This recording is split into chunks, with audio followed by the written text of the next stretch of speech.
Assalamualaikum warahmatullahi wabarakatuh. Salam sejahtera untuk semuanya. Saya Pak Ali dari Inside Chamber.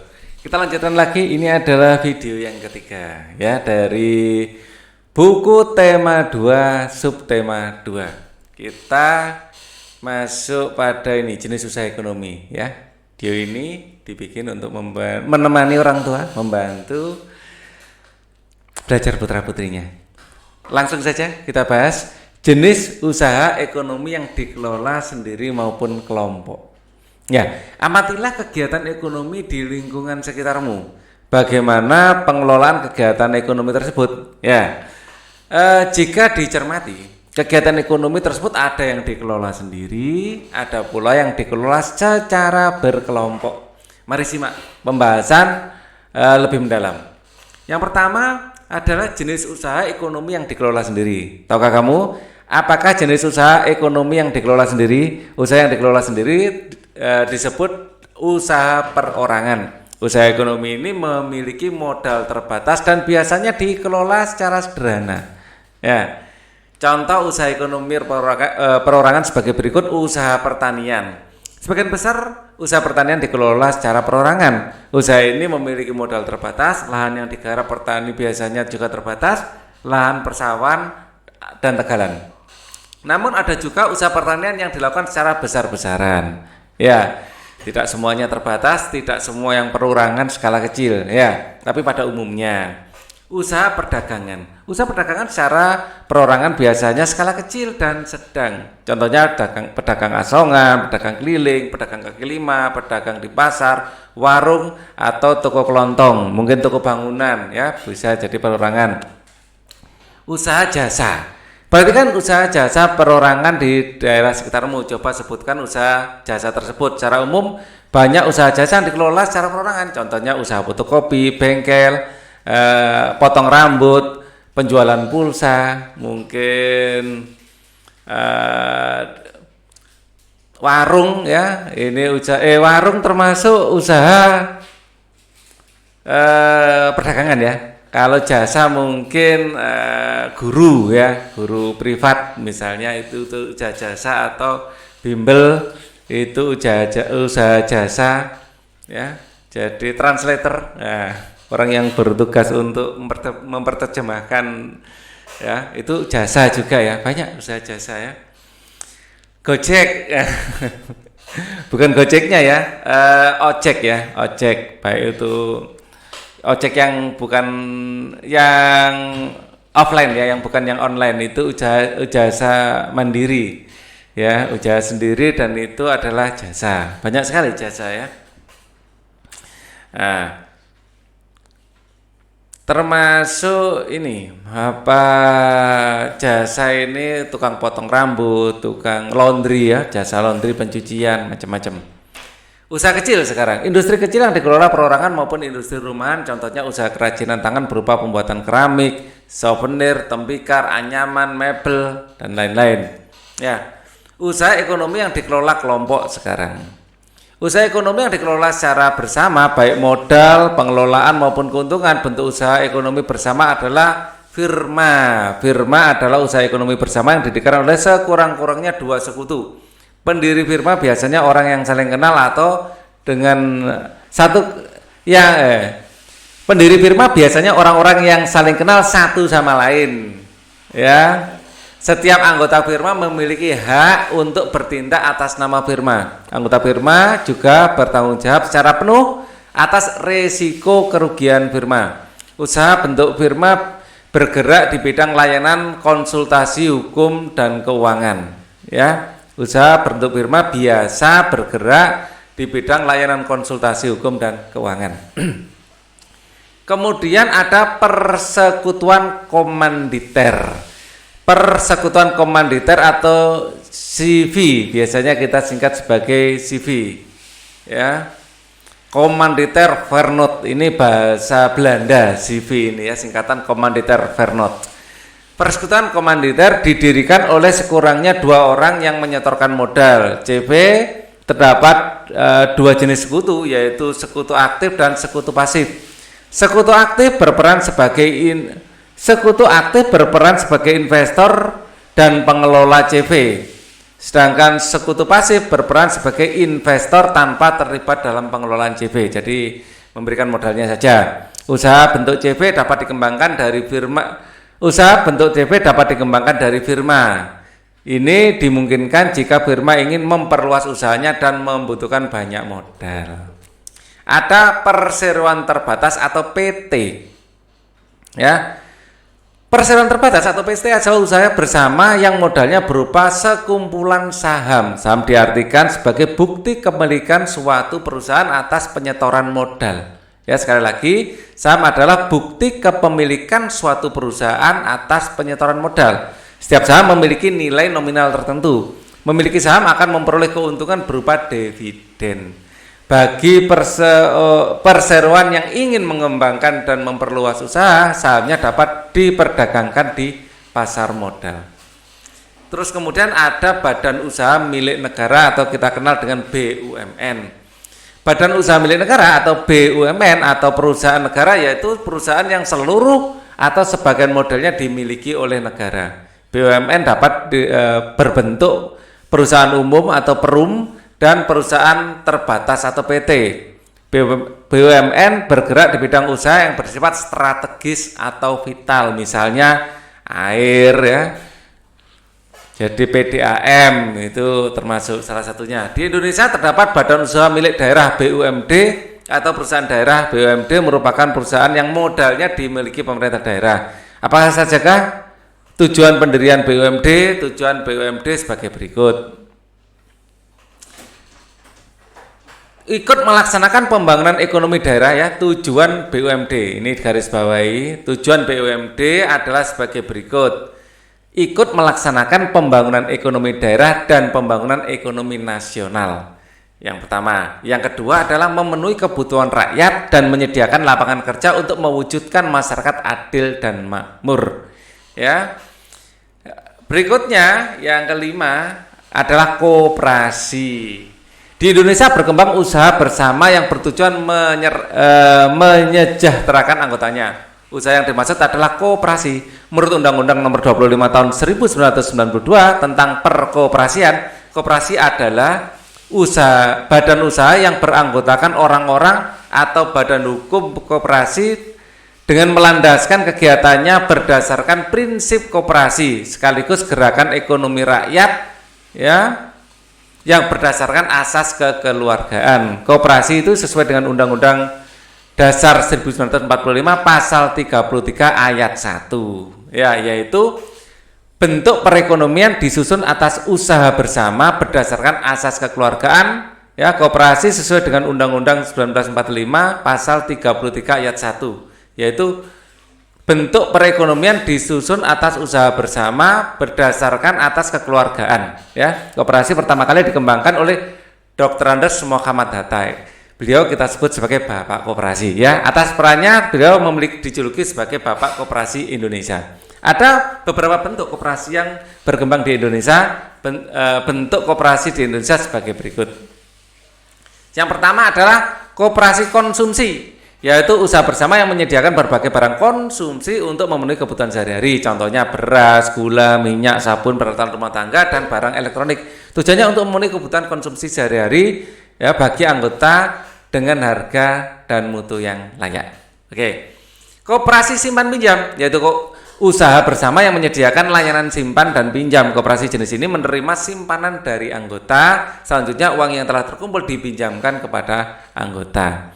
Kemudian koperasi produksi, yaitu usaha bersama yang menyediakan bahan baku produksi dan menyalurkan hasil produksi anggotanya. Koperasi ini beranggotakan para produsen atau pengusaha, misalnya pengusaha batik, tahu, tempe, serta sapi perah. Ya. Kemudian ada koperasi jasa, yaitu koperasi yang usaha bersama yang menyediakan layanan jasa tertentu bagi anggotanya. Contohnya koperasi angkutan. Kemudian koperasi serba usaha, yaitu koperasi bersama mengelola berbagai jenis usaha, misalnya penyediaan barang konsumsi, simpan pinjam, penyediaan bahan baku, dan penyaluran hasil produksi. Contohnya koperasi unit desa, kita singkat dengan KUD, yaitu koperasi serba usaha. Ya, apakah kamu pernah ikut kerja bakti membersihkan lingkungan? Pernah apa enggak? Ya, jujur saja.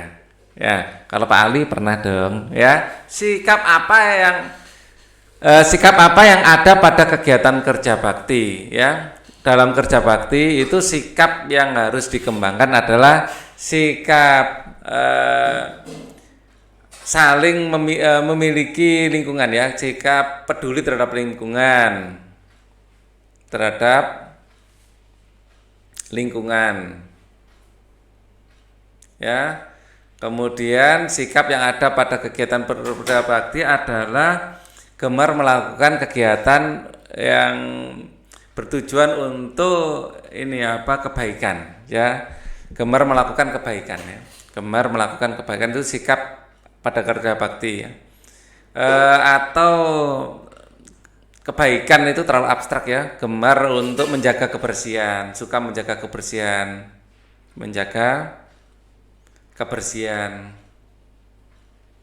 ya. Suka bergotong royong, ya. Suka menjaga kerukunan. Dengan bekerja bakti, kita bekerja bersama-sama dengan tetangga, ini akan mempererat, ya, tali silaturahmi dengan tetangga. Jadi semakin rukun, ya, semakin guyup. Kita lanjutkan, tulislah hak dan kewajiban tanggung jawab yang dimiliki masing-masing anggota keluargamu. Ayah, haknya apa? Haknya itu adalah seorang ayah berhak untuk dipatuhi, dihormati, ya. Ayah juga berhak untuk disayangi. Sama, ibu dan ayah sama, ya. Ibu juga berhak untuk dipatuhi, ya, dihormati, disayangi. Kewajibannya apa? Kewajiban dari ayah itu adalah mencari nafkah, ya, menjaga keamanan. Ya, kewajibannya sama dengan kalau ibu lebih pada mengatur rumah tangga, ya, kewajibannya. Secara umum seperti itu, tidak harus selalu seperti itu juga. Ini mengatur rumah tangga. Karena kebanyakan ayah banyak di luar rumah mencari nafkah, ya. Kalau ibu tugasnya lebih banyak di rumah, biasanya seperti itu, ya. Bisa ditambahkan sesuai dengan kondisi kalian sendiri, ya. Tanggung jawabnya adalah menjaga, termasuk ini, ya, menjaga keamanan ditaruh di tanggung jawab aja deh ini, biar nggak kebanyakan. Menjaga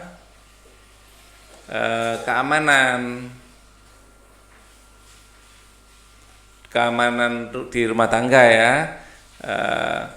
Kalau ibu kasih menjaga kebersihan,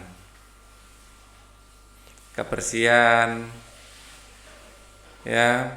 Terus tanggung jawabnya apalagi, ini aja, kalian tambahkan sendiri, ya, dengan kreativitas kalian sendiri. Ini kok tulisannya jelek sekali, atau warnanya saya ganti yang lain aja. Menjaga, lebih kontras, ya. Kebersihan, menjaga kebersihan, ya. Tanggung jawabnya mungkin memasak, ya, ya. Ayah juga membantu, walaupun itu tanggung jawab ibu, ya, tanggung jawab menjaga kebersihan, membantu memasak, mungkin membantu mencuci juga, ya. Ini kita bagi, ya. Kakak haknya adalah mendapat kasih sayang,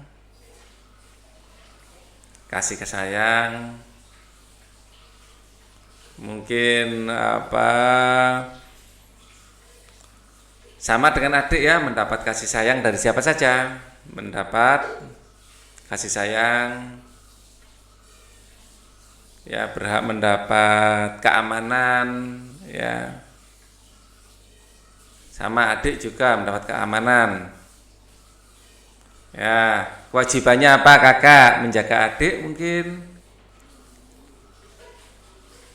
ya, menjaga adik, kemudian membantu orang tua.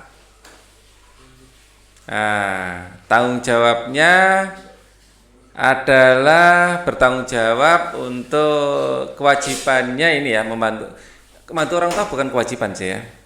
Ya, menjaga adik mungkin menghormati orang tua aja. Itu nanti masuk tanggung jawab aja ya. Mematuhi orang tua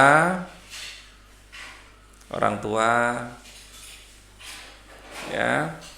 Itu menghormati orang tua, mematuhi dan menghormati ya, mematuhi dan menghormati orang tua.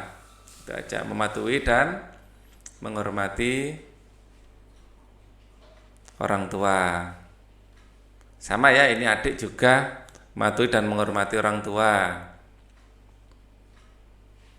dan menghormati orang tua. Ya, kalau kewajibannya kakak adik yang jelas sama ya, bertanggung jawab tentang belajar rajin ya, belajar rajin. Oh, ini belajar rajin masuk ini aja kewajiban ya, wajib itu, nggak boleh nggak, belajar rajin.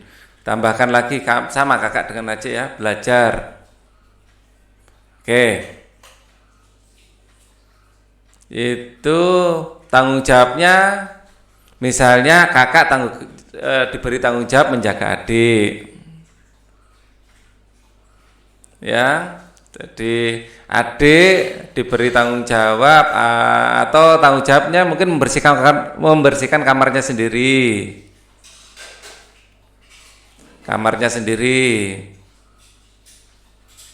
Kalau adik mungkin tanggung jawabnya setelah bermain mainan dikembalikan lagi di tempatnya.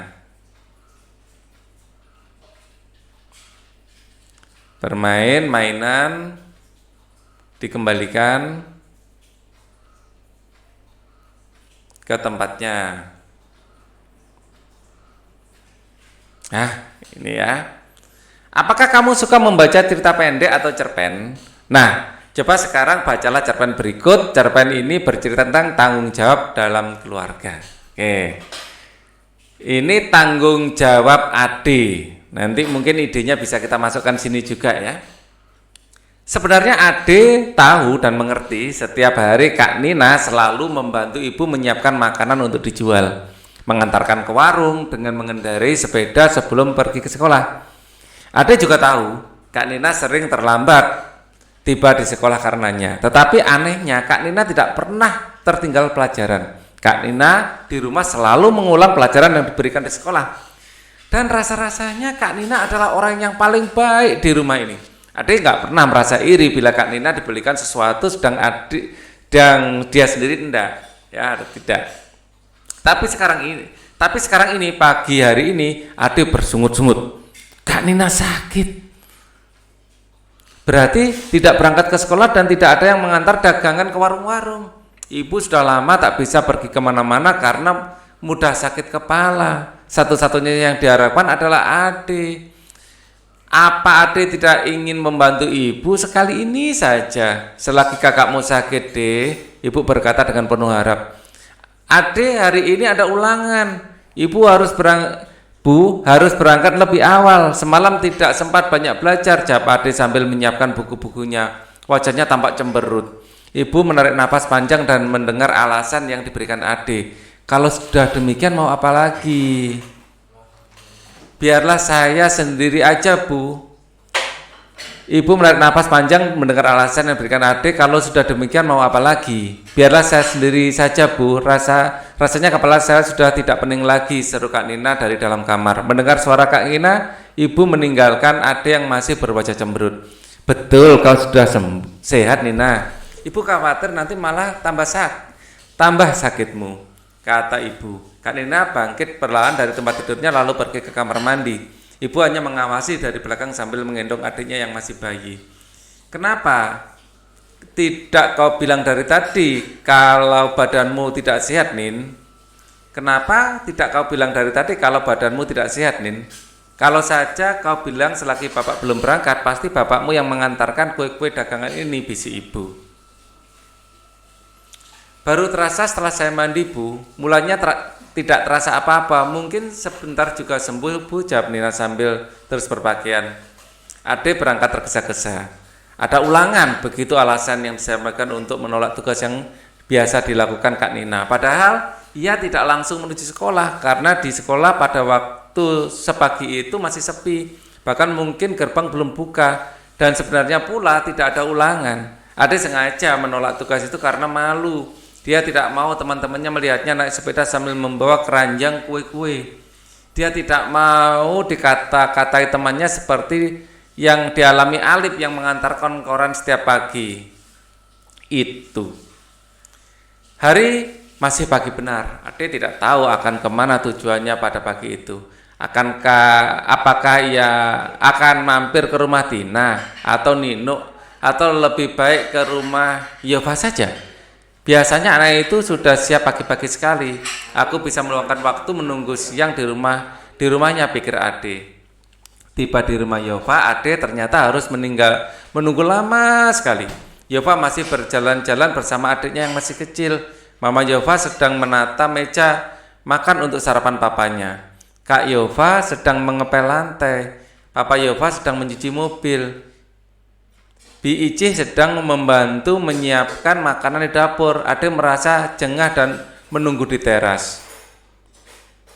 Tunggu sebentar deh. Yova cuma mengajak jalan-jalan Vina menghirup embun pagi. Tak lama lagi dia pasti kembali.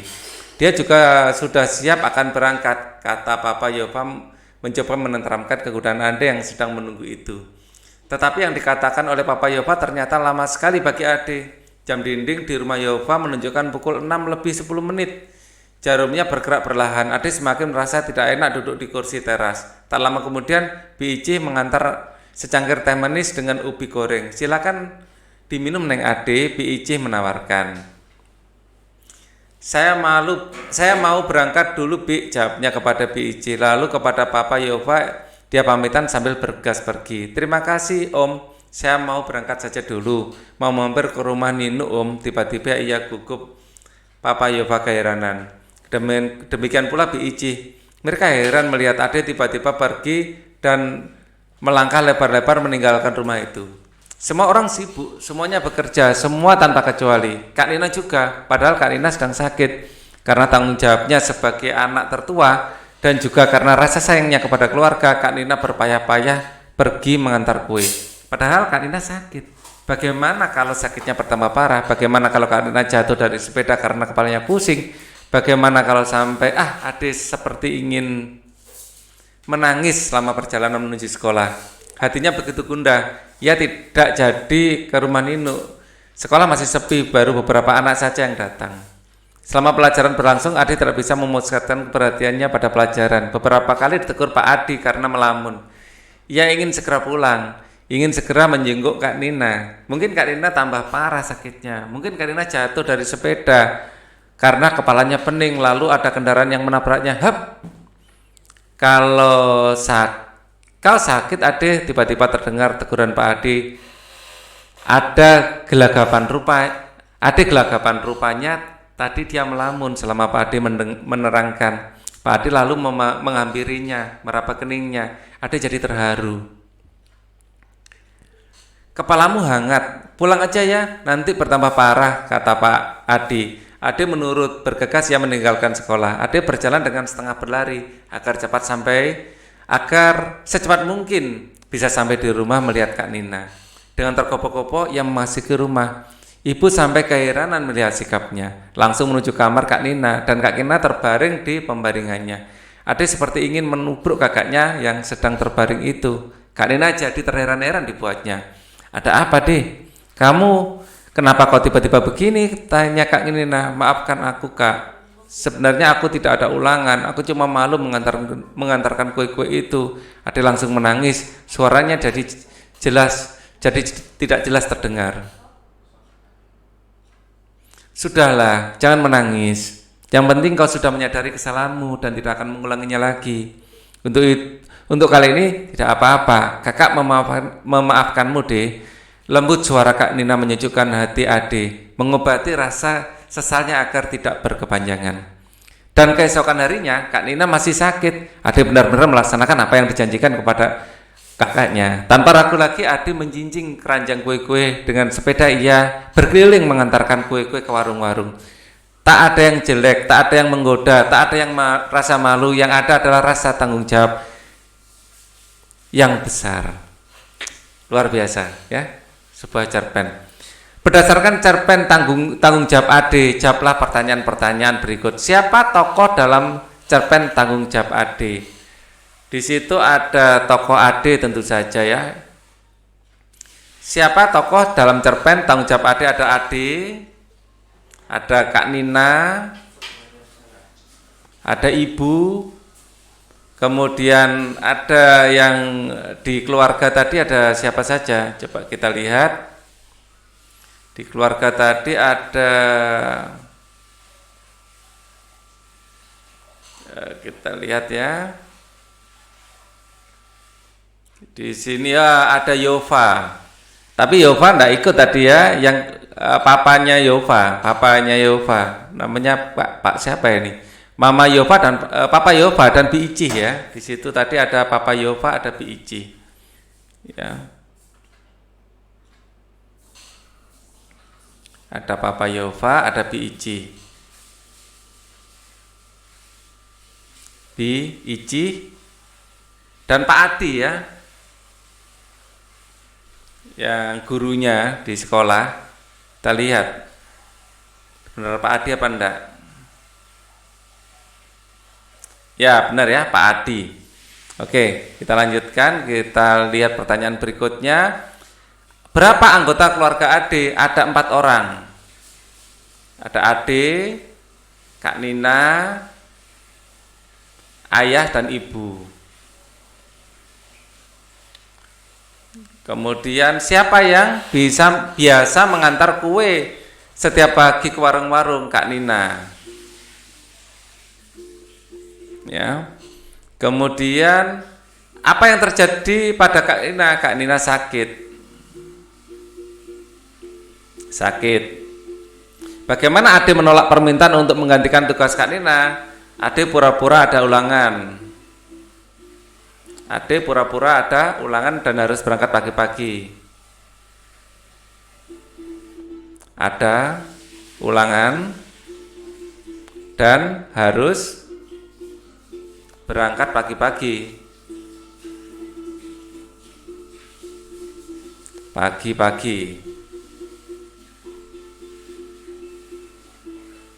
Kemudian, mengapa Ade tidak mau menggantikan tugas Kak Nina? Karena Ade malu.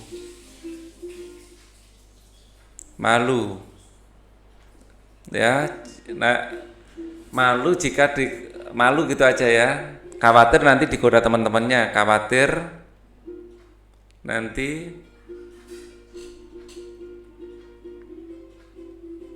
digoda teman-temannya. Di mana Ade menunggu sebelum berangkat ke sekolah di rumah Yova. Mengapa Ade merasa gundah saat berlangsung pelajaran di sekolah? Karena teringat merasa bersalah pada kakak. Bersalah ya pada kakak. Dan takut terjadi apa-apa pada kakak. Terjadi apa-apa pada Kak Nina. Kemudian apa yang dilakukan Ade setiba di rumah kembali? Langsung menuju kamar Kak Nina. Menuju kamar Kak Nina. Apa yang dikatakan Kak Nina kepada Ade? Tidak apa-apa, Dek. Tidak apa-apa. Tapi harus janji untuk kedepannya. Tadi gini ya. Kita lihat di sini bagian terakhir.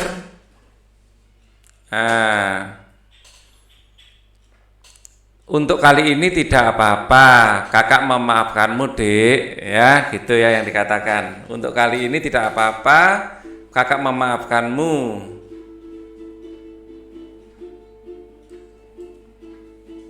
Nah, yang penting sudahlah, jangan menangis, yang penting sudah menyadari kesalahanmu dan tidak mengulanginya lagi.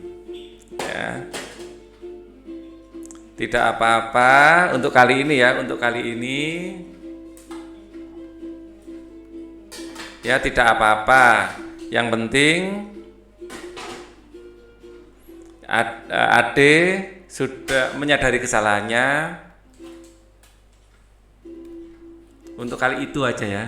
Jadi kalimatnya tidak langsung untuk kali itu tidak apa-apa. Yang penting Ade menyadari kesalahannya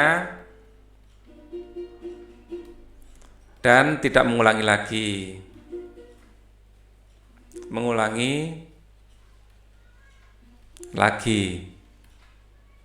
Oke.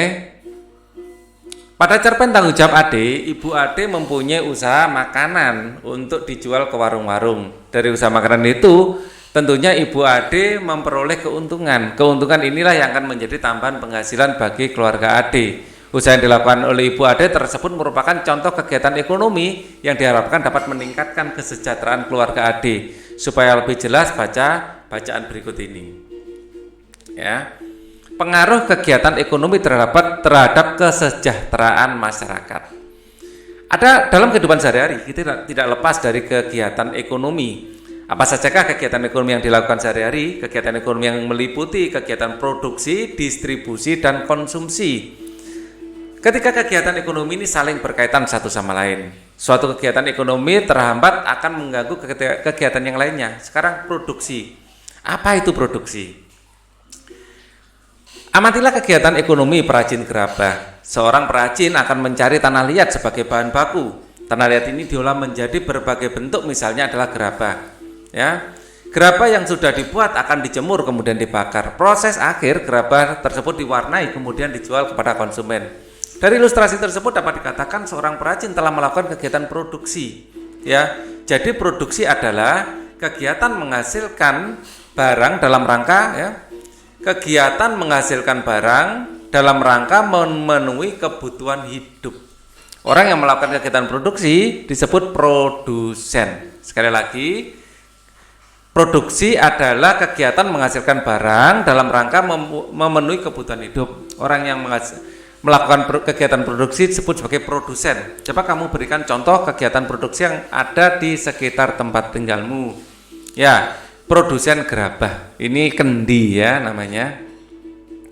Kegiatan produksi berpengaruh terhadap kesejahteraan pemilik sumber daya ekonomi dan produsen. Bagi pemilik sumber daya ekonomi, adanya proses produksi memungkinkan memperoleh balas jasa. Balas jasa ini berupa sewa, ya, balas jasa berupa sewa, bunga modal ataupun gaji. Sekali lagi, kegiatan produksi berpengaruh terhadap kesejahteraan pemilik sumber daya ekonomi atau produsen. Bagi pemilik sumber daya ekonomi atau pemilik usahanya ya, bosnya, ya, adanya proses produksi memungkinkan memperoleh balas jasa. Bagi pemilik sumber daya ekonomi, adanya proses produksi memungkinkan memperoleh balas jasa berupa sewa, bunga modal ataupun gaji.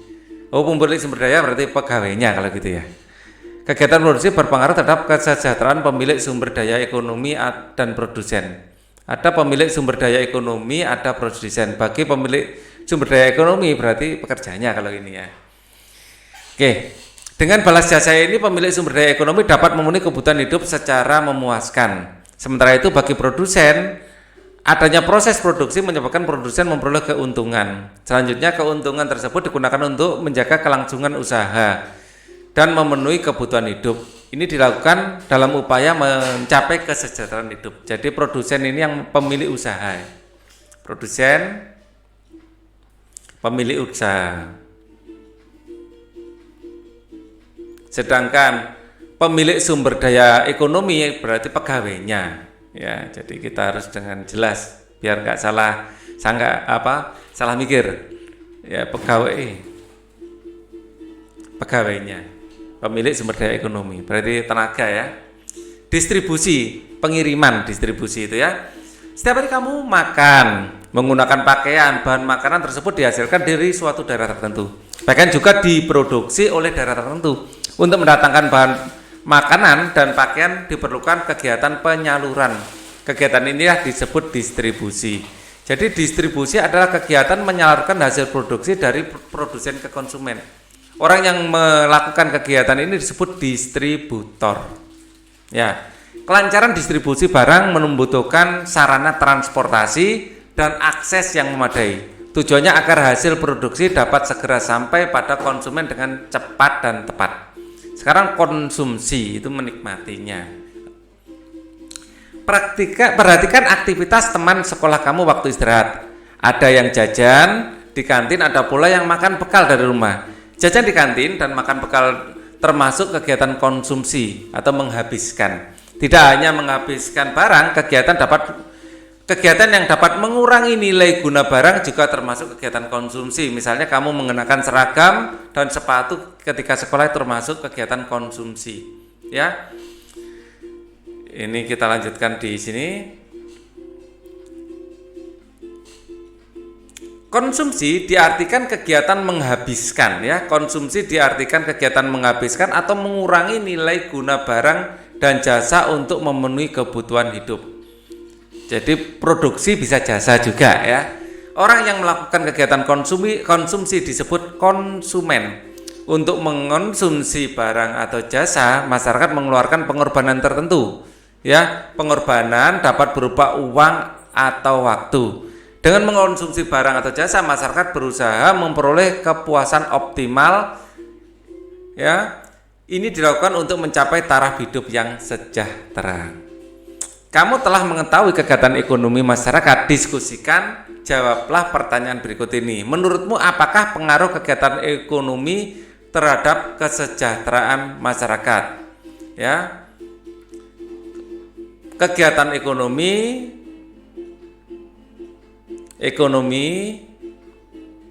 dapat memastikan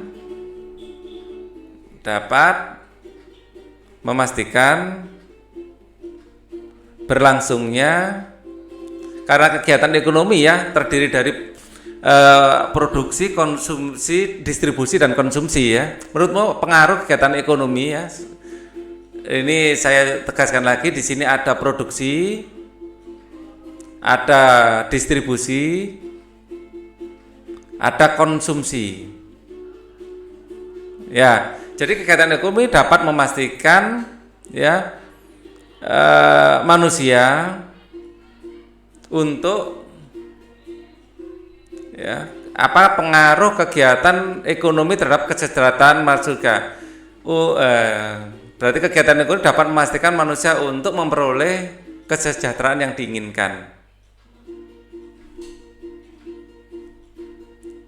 Memperoleh kesejahteraan yang diinginkan. Jadi agar kita sejahtera, ya, harus ada proses ini, ada proses produksi, ada distribusi dan konsumsi. Ya.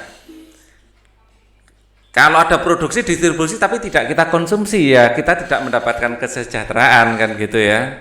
Jadi orang memproduksi akhirnya dapat manfaat, dan manfaat itu bisa digunakan untuk membeli barang konsumsi juga. Jadi ini adalah 3 proses yang memastikan manusia memperoleh kesejahteraan yang diinginkan. Apakah kegiatan ekonomi dapat berdampak positif terhadap peningkatan kesejahteraan masyarakat? Ya, ya, karena, ya,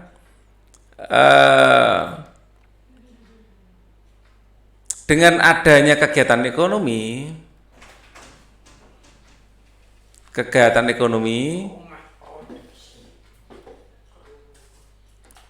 proses produksi, distribusi dan konsumsi, ya, bisa terjadi, bisa dilakukan. Oke. Apa jenis kegiatan distribusi konsumsi yang ada di lingkungan sekitarmu? Sebutkan. jenis kegiatan ekonomi dilakukan produksi di sekitar sini ada produksi pembuatan kerupuk ya, penggorengan kerupuk ya, atau produksi warung ya, warung makanan ya, terus penjual sayur, penjual kerupuk ya, penjual kerupuk, produsen kerupuk goreng, pabrik kerupuk gitu aja ya, warung makanan, pabrik kerupuk ya, pabrik es krim ya. Karena Pak Ali di Surabaya banyak sekali pabrik. Ada pabrik roti ya, selain pabrik roti ada industri rumahan pembuatan roti juga ada, terus jenis produksi ada di sekitar sini ada pembuat tempe ya, pembuat kecambah,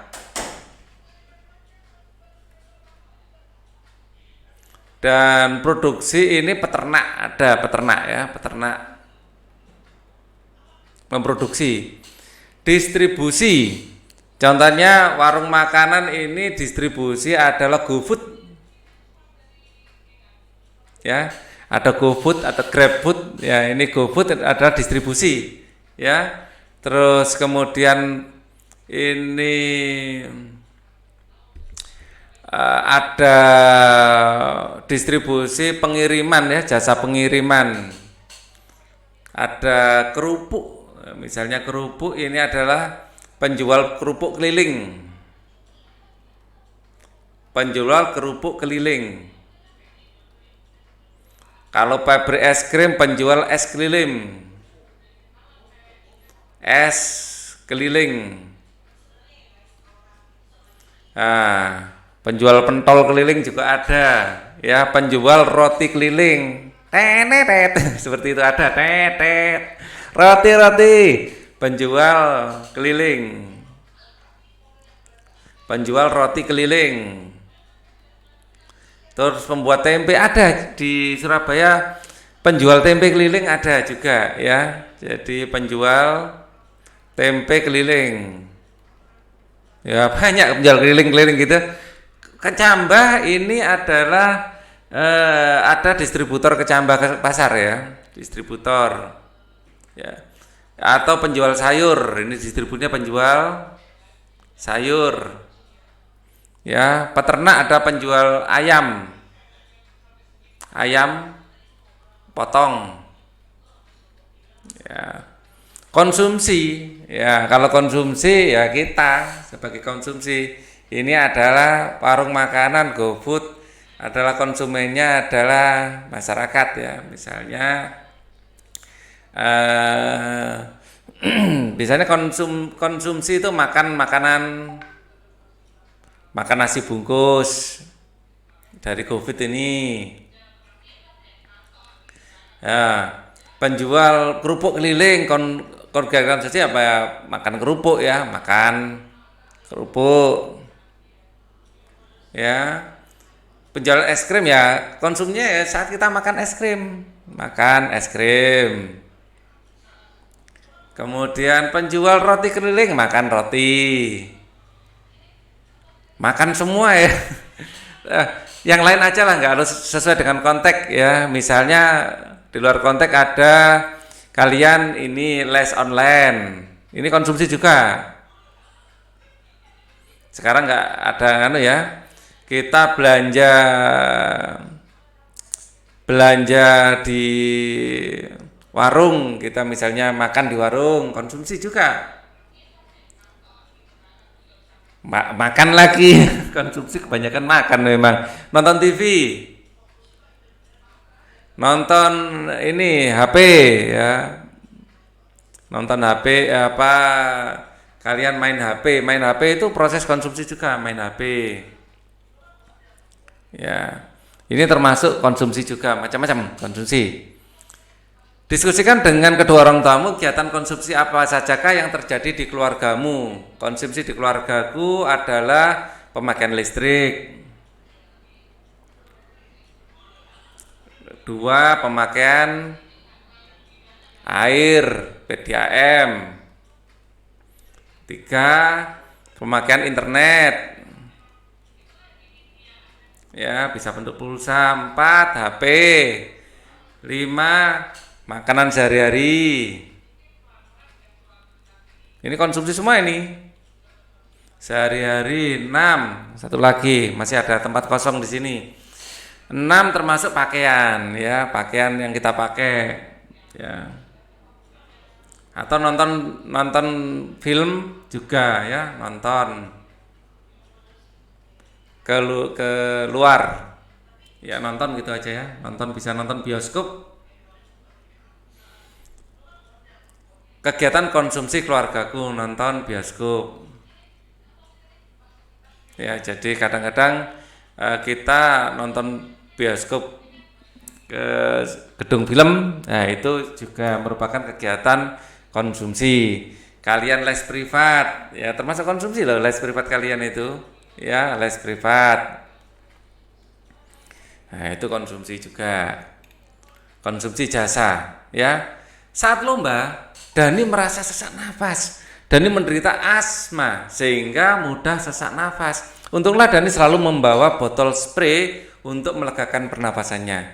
Asma merupakan salah satu penyakit yang menyerang organ pernapasan. Adakah penyakit lain yang menyerang organ pernapasan? Bacalah uraian berikut. Kita lihat apa saja yang menyerang pernapasan ya.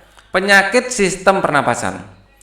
Organ pernapasan manusia terdiri atas hidung, tenggorokan, dan paru-paru.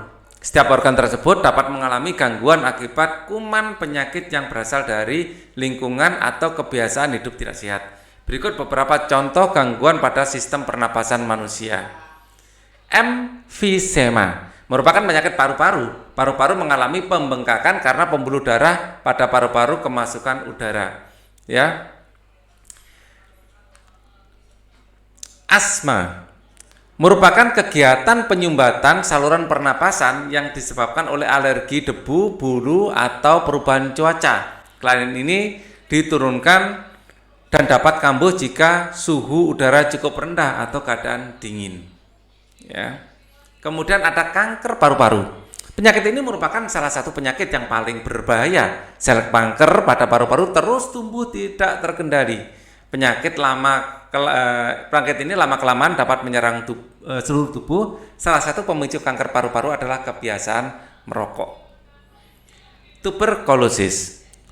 TBC merupakan penyakit paru-paru yang disebabkan oleh Mycobacterium tuberculosis.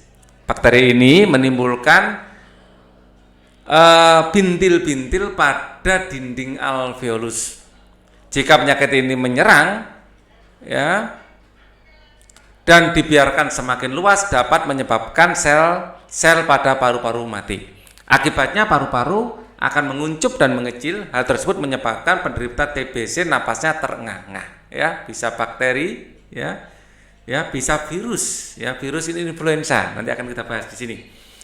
Bronkitis merupakan gangguan pada capang batang tenggorokan akibat infeksi. Gejalanya adalah penderita mengalami demam dan menghasilkan lendir yang menyumbat batang tenggorokan. Akibatnya penderita mengalami sesak nafas.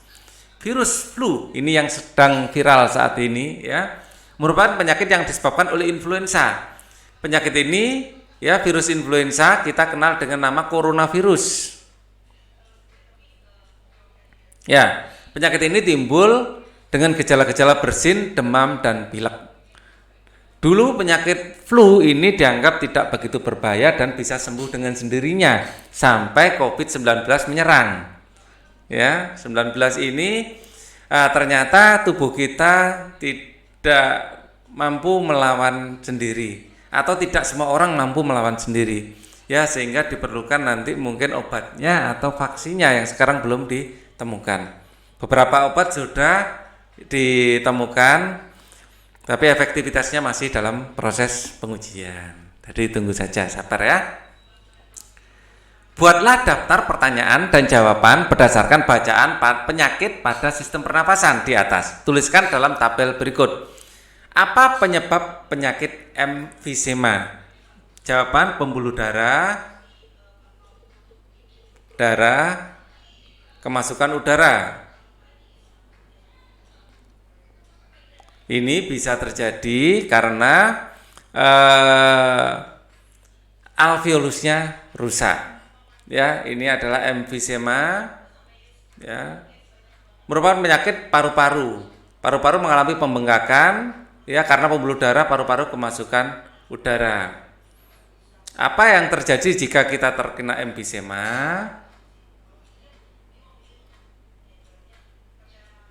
Paru-paru membengkak.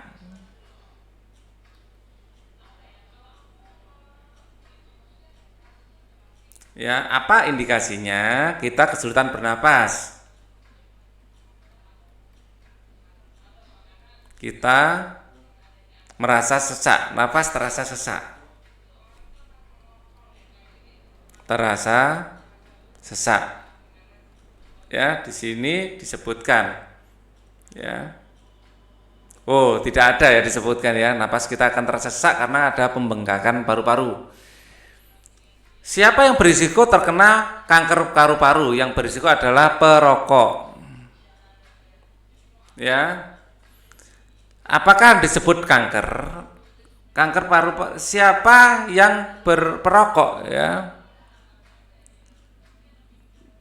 Terus kemudian apa? Ini langsung jawabannya mungkin ya. Oke. Oh, ini mungkin tidak harus emfisema. Macam-macam ya pertanyaannya harusnya ya.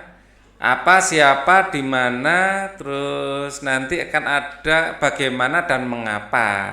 Oke.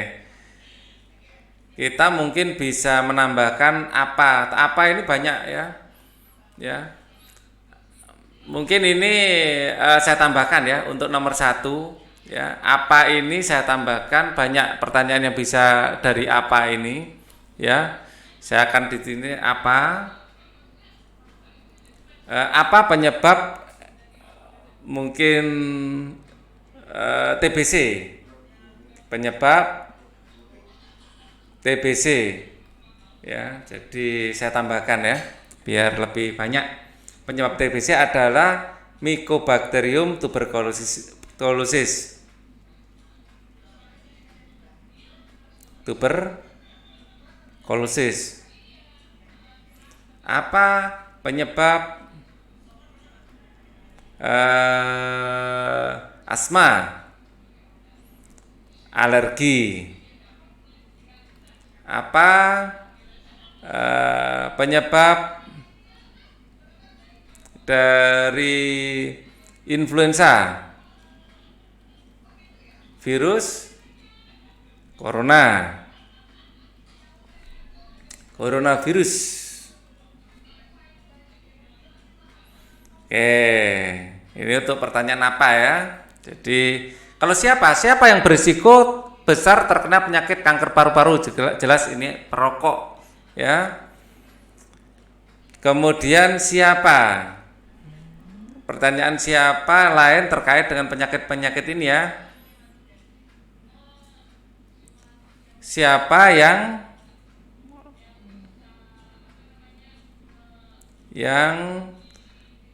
sering yang mengalami alergi saat udara dingin? Jawabannya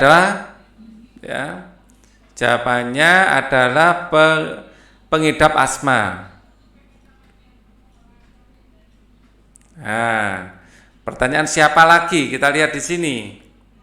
Ya. Siapa yang harus siapa yang harus menjaga kesehatan? Menjaga kesehatan. Ya, semuanya. Semua warga ya wajib menjaga kesehatan. Siapa lagi? Siapa yang bisa mengobati sakit asma? Dokter paru-paru. Atau siapa yang bisa mengobati sakit pernapasan? Kita mengenalnya sebagai dokter THT. Dokter THT. THT singkatan dari telinga, hidung, dan tenggorokan. Ya, telinga, hidung, dan tenggorokan. Ya, saya nggak usah tulis nanti tempatnya habis nanti. Oke. Kemudian di mana? Pertanyaan di mana ini? Di mana terjadinya infeksi pada penderita bronkitis? Ada di cabang di bronkus. Ya, bronkus. Di mana terjadinya infeksi TBC? Terjadi infeksi TBC di alveolus. Ya. Di mana terjadi infeksi emfisema? Di alveolus juga. Ya. Di mana ya? Di mana terjadi ya kanker paru-paru? Paru-paru. Tentu saja di paru-paru. Di paru-paru. Ya, kanker paru-paru terjadi di paru-paru. Ya, di mana lagi? Di mana kita harus berobat? Di rumah sakit tentu saja ya. Oke, terus kemudian ada pertanyaan lagi, bagaimana paru-paru pada penderita tuberkulosis? Paru-paru akan membengkak. Ya, tadi kita lihat di sini ya. Paru-paru penderita tuberkulosis ya. Bakteri, jika penyakit ini menyerang dan dibiarkan semakin luas, dapat menyebabkan sel paru-paru mati. Akibatnya paru-paru menguncup atau mengecil. Paru-paru akan menguncup atau mengecil. Paru-paru akan menguncup atau menguncup gitu aja ya. Bagaimana saluran pernapasan penderita asma saat kambuh? Jawabannya adalah menyempit. Ya. Bagaimana kanker paru-paru dapat terjadi?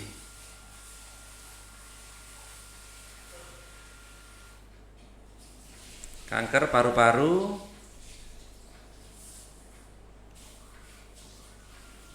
dapat terjadi. Nah, terjadi mutasi gen pada sel paru-paru. Mutasi gen pada sel paru-paru. Nah, ini mutasi gen itu bisa disebabkan karena radikal bebas atau racun ya yang bersifat karsinogen. Ya, masih ada lagi. Bagaimana? B gitu aja ya. Nanti bagaimana diwakili dengan huruf B aja. Bagaimana kondisi tubuh penderita flu ya, mengalami demam ya. Oke, mengapa penderita TBC bernapas dengan terengah-engah? Karena paru-parunya menguncup. Karena paru-paru menguncup. Karena saya tulis K gitu aja. Karena paru-paru menguncup. Nah, mengapa penderita Mengapa penderita flu demam? Ya, karena tubuh melawan virus.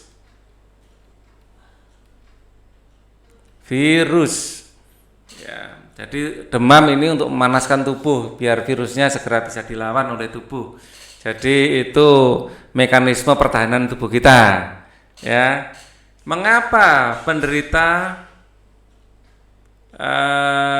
asma napasnya sesak?